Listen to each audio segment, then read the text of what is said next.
자녀 입시 비리와 감찰 무마 혐의를 받는 조국 전 법무부 장관이 1심에 이어 2심에서도 실형을 선고받았습니다.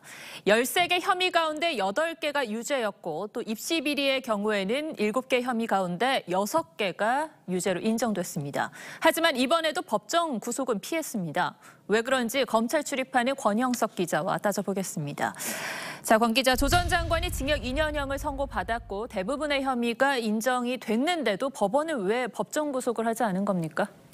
네, 법원은 조국 전 법무부 장관을 향해 범행을 인정하거나 잘못을 반성하지 않는다고 질타하면서도 증거인멸이나 도주 우려가 없다며 법정 구속은 하지 않았습니다. 기소된 사실 그 자체를 모두 인정하라는 취지이신 것 같은데 제가 사실관계와 법리에서 다투고 있다는 점만 말씀드리겠습니다. 기존 대법원 예규에는 피고인에 대해 실형을 선고할 때는 특별한 사정이 없는 한 법정 구속한다고 명시돼 있었습니다. 그런데 이 규정이 2021년 1월부터 바뀌었습니다. 지금은 구속 사유와 필요성이 인정될 경우에만 법정 구속한다고 돼 있는데 이제 쉽게 설명해 드리면 법정 구속 요건이 예전에 비해서 까다로워진 겁니다.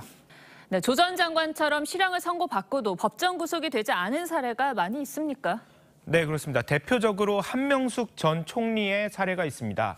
한 전 총리는 정치자금법 위반 혐의로 2013년 항소심에서 징역 2년의 실형을 선고받았지만 재판부는 당시 현직 국회의원이라는 점을 고려해서 법정 구속은 하지 않았습니다. 한 전 총리는 대법원에서 실형이 확정되고 나흘 뒤에야 수감이 됐습니다. 지지자 여러분들과 국민 여러분, 저는 여러분과 이제 안녕을 고하고 교도소로 들어갑니다. 강원랜드 채용 비리에 연루된 염동열 전 의원도 1심과 2심 모두 징역 1년의 실형이 선고됐지만 방어권 보장 등을 이유로 법정 구속하진 않았습니다. 염 전 의원도 대법원 실형 확정 뒤 수감됐습니다. 그렇다면 법정 구속이 안 되는 게 일반적이라고 봐야 합니까? 네, 그렇지는 않습니다. 1심에서 실형을 받은 뒤 법정 구속되지 않았다가 2심에서 실형을 선고받고 뒤늦게 법정 구속된 사례도 있습니다. 네. 후배 검사를 폭행해 극단적 선택에 이르게 한 김모 전 부장검사는 2심에서 1심에 비해 오히려 형량이 줄었는데도 법정 구속됐습니다. 실형 선고로 도주 우려가 있다는 게 재판부 판단이었습니다. 제자를 성추행한 전직 서울대 음대 교수도 항소심 재판부가 도주 우려를 이유로 법정 구속시켰습니다. 결국 판사의 판단에 따라 결과가 달라지는 건데 조 전 장관이 법정 구속을 피한 데 대해서 법 쪽에서는 어떻게 보고 있습니까? 네, 제가 판사, 검사, 변호사 이렇게 다양하게 물어봤는데 2심에서까지 혐의를 인정하지 않는 것 자체가 증거인멸 우려에 해당하지 않냐는 반응이 있었는가 하면 법정 구속의 여부는 죄의 종류나 형량에 따라 달라질 수 있기 때문에 이걸 이례적이라고 보긴 어렵다는 신중론도 있었습니다.